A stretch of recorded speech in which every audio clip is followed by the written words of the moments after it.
Good day, radio listeners. Welcome to this edition of the Pure Sex Radio broadcast. We're glad to have you with us. My name's Jonathan, and I'm sitting next to Stephen here. And this might be the first day that in a long, long time that our faces might not completely melt off when we go outside because it's been pretty hot lately, right, Stephen?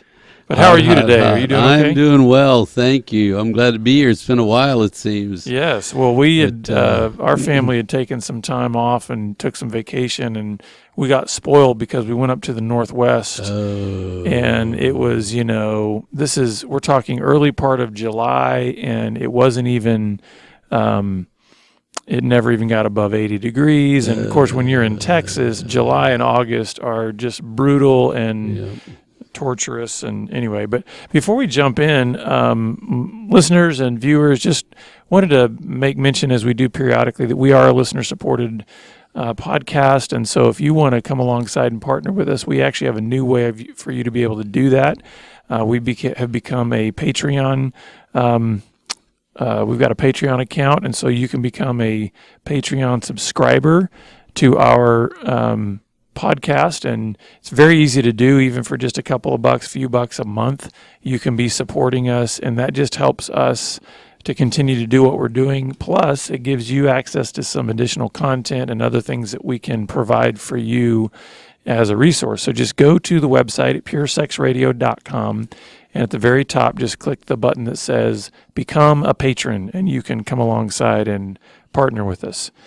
So, Stephen, I always love it when you come and you just start throwing papers around, and they've always got some kind of heading and a ton of notes. But I'm excited about this one because I think this is something that is extremely relevant to kind of where the culture is regarding men today, and this issue of boy thinking versus man thinking. And even just understanding how do we make that transition. And so why don't you set us up for where we're going to go and what you want to try to cover? Well, we were boys, and now we're men. Is that enough setup? Yeah.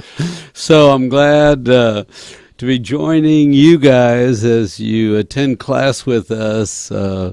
It's life class here on life and growth and godliness and goodness and the ideas that set you free. That's what we hope we promote as we get together and talk.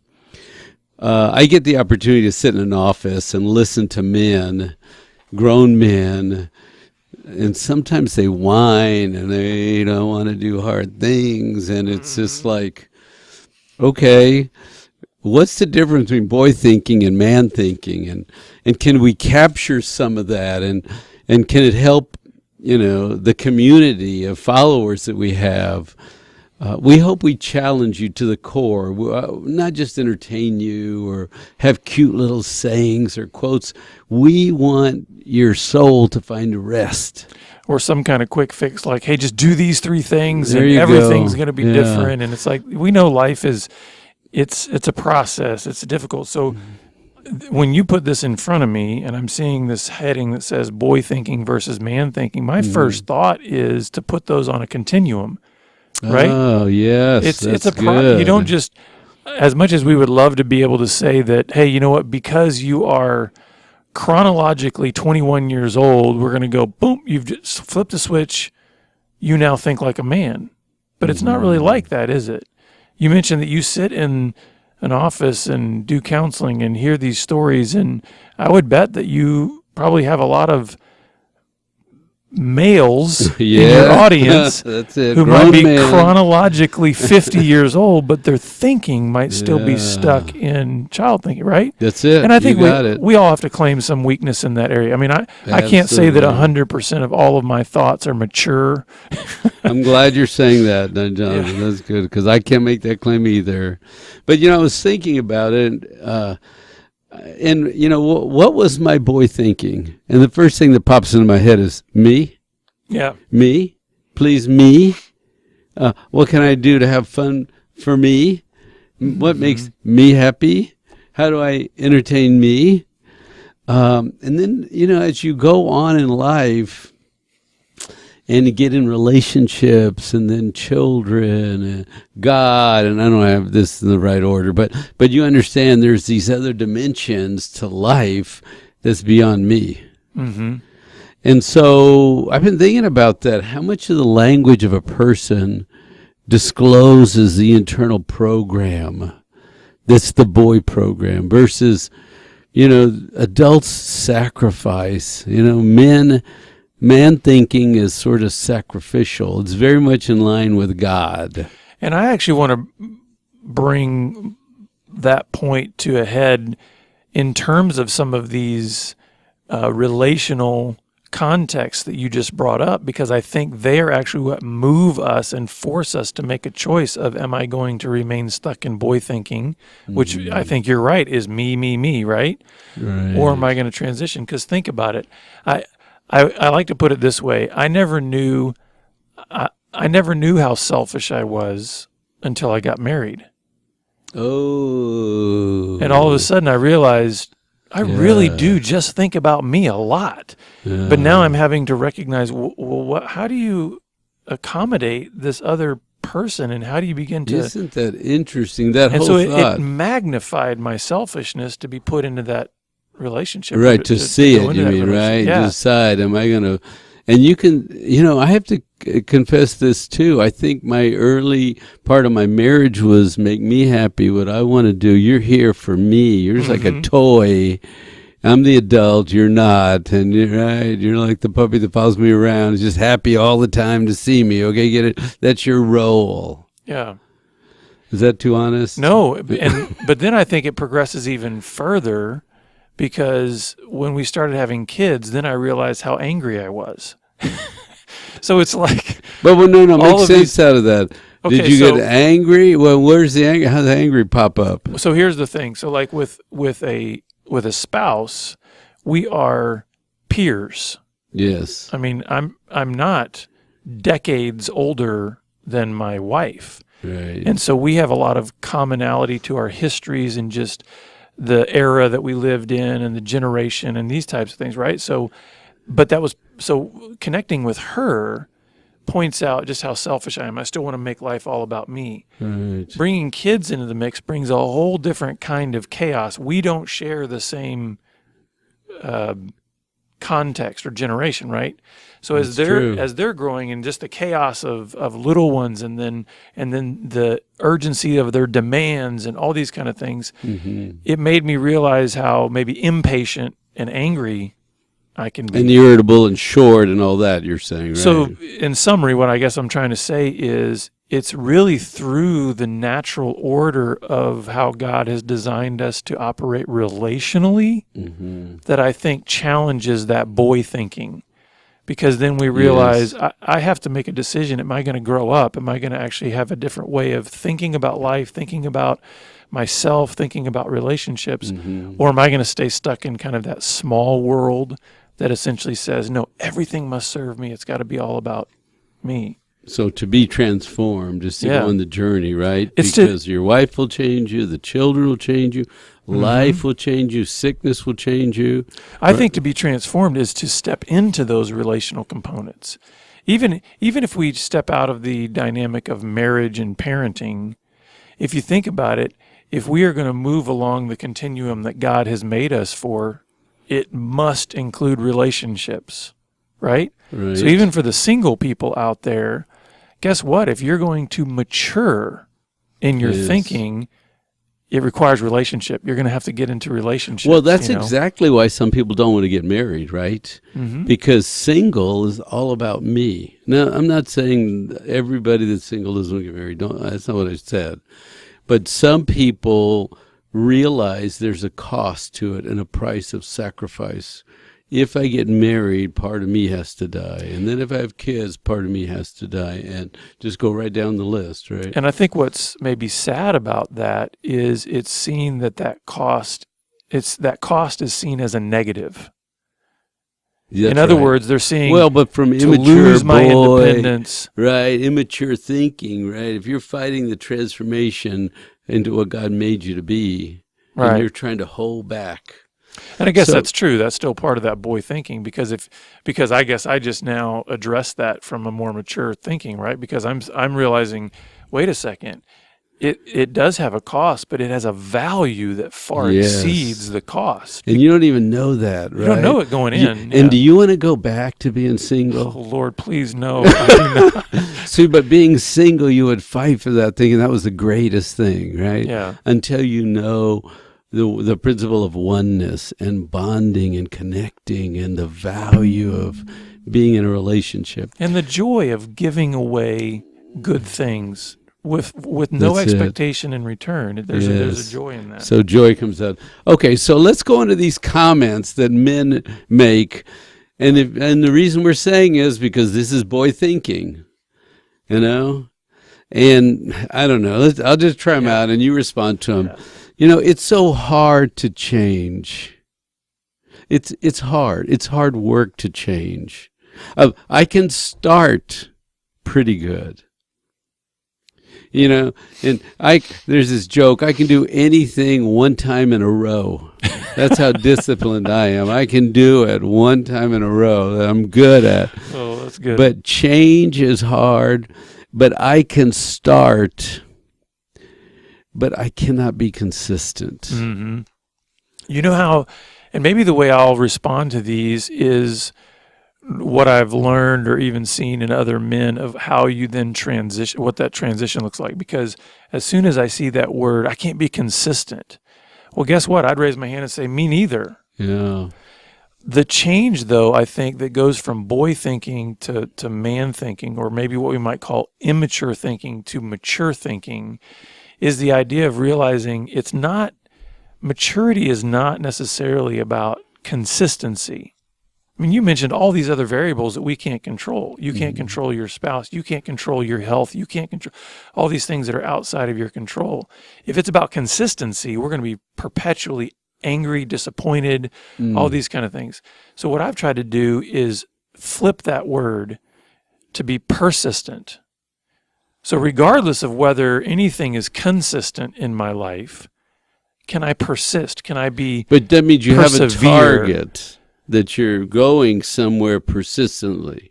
It's more of the idea of, yes, I'm moving through whatever the circumstance is with persistence, with faithfulness, with, grit, so to speak. Kind of like I'm not going to give up. I'm not going to, because if you're aiming for consistency, you're likely to just throw in the towel.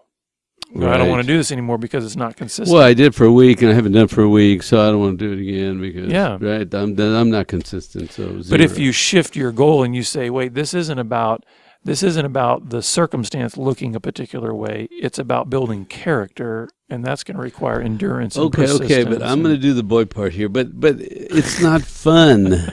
Okay, well, it's true, not fun to do this. Persistent. I don't even like the word. Persistent, disciplined every day. That's not fun. Right. Well, that's part of shifting your goal. Is if your goal in life is simply to have fun, you will have small character. And so you have to make a decision on, what do I want? Do I want to have small character that is only going to magnify my immaturity as I get older? Or do I want to maybe make a shift that says, I need to have a different goal than immediate pleasure? But what if I don't like it? What if I try it and I don't like it? Yeah, it's a value shift. Think about it this way. If you went to your doctor and your doctor said, hey, guess what? We just found a cancerous tumor in your body. Now, here's the treatment. So we got the diagnosis. Here's the treatment that needs to happen. Are you about to engage something that you like? No. But do you have the desire to live? Probably. So you might go through and do some painful things because your values have shifted. You've recognized that, you know what? Living is more valuable than me ignoring something that's, hurting me. So if you begin to see that... But you're so serious. What if I just don't get anything out of it? I don't like it, and I don't get anything out of it. What are you trying to get out of it? The thing you're talking about, be persistent, discipline. What if I do it and I don't get anything out of it? Again, what are you looking to get out of it? I want to stay the same. Why do I have to change? Well, I don't like the word maturity, grow up. Everybody says grow up, mature. Well, hey, just so you know, nobody's forcing you to become mature. You can be a little boy the rest of your life if you want, Stephen. So, but I'm not good at staying and being persistent and grinding out every day. It's so mundane. And to be good, to be mature every day, I have to grind it out and then I don't get anything out of it, and it's no fun, and I don't like it. Mm-hmm. Yeah, well, and again, everybody has their own choice to make. I'm not going to sit here and ever try to force somebody to mature. That's on you. That's your decision. So if you decide that you're not getting anything out of it, you want to stay the same, you are okay with just being a pleasure seeker, then stop wasting my time and go live your small life. Okay. I can do some things a few times, okay? Like Bible reading. After I go to summer camp and I make my promise, I'm going to do this. I come home for a few days, maybe a week, I read, and then it's hard. And I don't like it, and I don't get anything out of it. And so then I drop off, and it's like, I'm good a few times. Does that count? I think every good gift that we offer is not revoked. So the thing is, I think that's a good way to think of it. Are we looking to live our lives as an offering to God, or are we looking to connect with God like a vending machine? Like, man, if I put some coins in, why aren't you giving me what I want? And so I do think we are talking about a fundamental paradigm shift. And like it or not, Stephen, it is serious. I mean, it's like eternally serious in terms of what we do. Well, but I read you should sleep 8 to 10 hours a day. And I like to sleep, and sometimes I take naps. Okay. Is that bad? Because I get distracted, I get fuzzy-headed. I look at it and this I way. like to sleep. And Sleep they say is good. Sleep is good. necessary. But are you looking to go to sleep to escape reality? Or are you looking to go to sleep to refresh and replenish your body in order to then engage life? So again, it's all about value choices. It's just hard. So much damage has been done. You don't know who I am. Life is hard. I don't like me. Nobody likes me. And then you want me to do these things. It's like I have a little crummy life. Why are you doing this to me? You know what's funny, Stephen? So when I came into work today, I really didn't expect to be like with my children today. Coaching a boy. It's like I didn't expect to be with my kids at work today, but I get so tired. It's hard. I get tired. Don't you know? Don't you get tired? Oh, sure. I'm thinking of our listeners right now, and they're probably going, "Oh, this is driving me nuts." They're probably turning us off. I'm not good at this. I'm not good at anything. I'm no good. Okay, so let's tackle that for just a second in terms of that thinking. So if I imagine my 16-year-old boy coming to me and saying, "Hey, I'm no good at this," fill in the blank with whatever it is. Right. Discipline. And then his solution is to complain about it, yet he wants to be good at it. We have to have a conversation about saying, well, how do you think you get good at anything? Do you think you get good at something by complaining about it and then going and sitting down and taking a nap? Work is required to become skilled at something. Mature and grown up. I like to do easy things. The TV is right there. My phone is right there. I have a little computer. I can play with my computer screen, and there's so much stuff to have. You notice why can't I just do the easy things? Well, this is what I find interesting. I hear this a lot with my Christian friends, where when they will make these outlandish, unreasonable connections between their lack of pursuit of God and then their expectation of mighty, powerful movements in their life from God. In other words, they'll be like, listen, I don't read my Bible. I don't pray. I don't really pay any attention to God. I don't honor him. I like to wear the label Christian so that it kind of, gets me into the social environment in the church or whatever. And then they turn around and go, well, why aren't amazing things happening in my life? Why is there not a powerful move of God in my life? And again, not thinking of it like a vending machine, but we're really fooling ourselves if we think that we can say, I don't want to show any honor to how God has set up life, and then have all this expectation that there should be massive blessings or a great move of God on my behalf. You know what I mean? So just show up and expect him to move, but not work the program. And don't misunderstand me. Servant. I'm not diminishing the reality of grace. So don't misread what I'm saying in terms of thinking of like, listen, God only works in your life in proportion to how hard you work. Well, good grief, then we're not getting much, because even the Bible says our righteous deeds are like filthy rags before him. So I'm not making it a one-to-one, equation here, but I know what I want, and why can't I just have what I want and do what I want and be happy? So my question, my response to that would be, aren't you already doing what you want? Why aren't you happy? Oh, well, I'm well rested. Yeah. And I don't stress myself because but stress wait a second. is dangerous. Let's follow this along, because we do get that response a lot of times from people like, why can't I just do what I want and be happy? Yeah.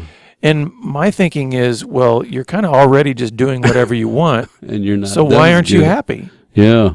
What is wrong with the equation of just serving me and doing everything that I want, and realizing that doesn't bring about the satisfaction that you thought it would? So I've noticed this thing about myself.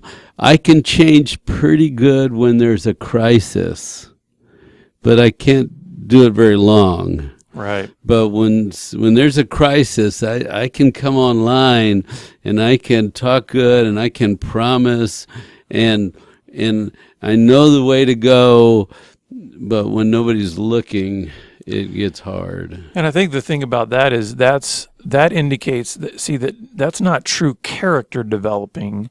What that is that's playing a part to get back to status quo. So like, listen, I can step up and I can perform for the season that's required in order to get things back to where, again, it can start to become all about me again, and I can relax. And so that's not really character development. That's just, let's try to get things back to. And sometimes I battle myself because I want to lose weight. I want to get in shape and lift weights. I want to take a class. I want to practice on the piano or voice lessons or karate, but I battle myself. It's hard to get there, to stay there, to go back there. Well, you know what? The Bible tells us about ourselves in that regard when it says the spirit is willing, but the flesh is weak. I think all of us have desires to be better at certain things, but when push comes to shove and it's the moment of decision, we all go, I think I would like to just eat that Twinkie, whatever it might be. Or the box. Yeah, exactly. So I think that's just part of it. And that kind of loops back around to the very first thing where the guy was saying, I can't be consistent. What if we embrace the idea that maturing simply isn't a consistent journey? I mean, maybe just start there and go, it's not going to look like, if I make a decision today to do something positive, it's going to be a permanent upward trajectory from that moment forward. It's going to be fits and starts, and it's going to be, and is it okay if that's what growth looks like? Yeah. And for the boy thinker, that would be no. No, that's not okay. I want it to be perfect, and I want it to just be a snap of my fingers. Or I'll lie to you and say, oh, yes, and then I'll go back to the couch. Exactly, I'm going to get my videos out. So in a relationship, be mindful when someone says, I think you need to grow up or be more mature. or quit. That's what you're doing. That's old stuff. That's childish. Pay attention, because that may be indicator of boy sort of behavior that your spouse is pointing out. Yeah. And I wanted to share a passage here that kind of relates to this. And it's actually a passage that's found right in 1 Corinthians 13, which we often think of as the love chapter, right? Where it talks about love never fails and everything. But in that same chapter, the Apostle Paul says, when I was a child, I talked like a child, I thought like a child, I reasoned like a child. When I became a man, I put childish ways behind me. Mm-hmm. And what I love about that passage is it's saying, okay, listen, there was a certain way of processing life when I was a child, a certain way to think, a certain way to talk, a certain way to reason and react. But what he says is, when I became a man, I put away childish ways. The thing I think is important to recognize in that is that transition from childish thinking to mature adult thinking is an act of the will, not merely letting time and not just letting time pass. And I think sometimes what we've done is we've just said, hey, chronologically I'm 25, chronologically I'm however old, and made assumptions about what that means regarding maturity. And like you and I have experienced, in our work, that's not always the case. You've got 40, 50, 60-year-old guys that are very much stuck in that childish thinking. So briefly describe or let our listeners know, what does that look like to engage the will in this process? And why is that important? What are you thinking? Because I had a thought. Go ahead. We'll share your thought. Encourage everybody to practice discipline. I mean, just listening to these podcasts regularly, it's a practice of discipline, getting new ideas, right? Exercising regularly, reading your Bible, pursuing God. And those are all acts of your will. You've got to choose to do those things, right? Mm. I mean, and what I like about that is those are things that you can choose to do even if you don't feel like doing them. And that's the key. I think one of the big keys is, I think boy thinking stays stuck in, let me just go wherever my urges and feelings take me. And man thinking says, you know what, there's a higher good, there's a bigger purpose, there's a better way to live that is based on how I engage my will, not just wherever my feelings are. That's right. And going. I practice discipline. I put myself on a path. I'm going to end up somewhere significant. Yeah. If I ramble and want and wish and lay on the couch, I'm going to get somewhere, but I'm probably not going to be happy where I got. Mm-hmm.